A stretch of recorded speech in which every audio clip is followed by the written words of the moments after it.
भंडारा शहराजवळील वरठी येथे असलेल्या सनफ्लॅग आयर्न अँड स्टील कंपनीत 2 जानेवारी रोजी पहाटे 3:15 वाजताच्या दरम्यान स्फोट झाला। या स्फोटात 3 श्रमिक जखमी झाले आहेत।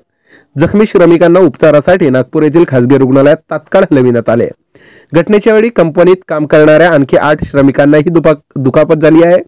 त्यांना किरकोळ जखमा झाल्या आहेत। त्यांच्यावर प्राथमिक उपचार करण्यात आले आहेत। कंपनीतील SMS या विभागातील LHF युनिटमध्ये ही घटना घडली। घटनेचे मूळ कारण अद्याप अस्पष्ट आहे। हिटिंग फर्नेसमध्ये अचानक मोठा स्फोट झाल्याने तारांबळ उडाल्याचे श्रमिकांनी सांगितले। या भागात कार्यरत 3 श्रमिक भाजले गेले आहेत। तंत्रज्ञ नामदेव झंजाड, अभियंता सागर गबणे व कंत्राटी कामगार हटवार यांचा जखमीत समावेश आहे। त्यांना नागपूर येथे हलविण्यात आले आहे। त्यांची प्रकृती धोकाबाहेर असल्याची माहिती व्यवस्थापन विभागाने दिली आहे। स्फोट एवढा भयानक होता की कंपनीतील जवळपास असलेला परिसर हादरला। या अपघातात कंपनीतील साहित्याचेही मोठे नुकसान झाले आहे। सुदैवाने प्राणहानी झाली नाही।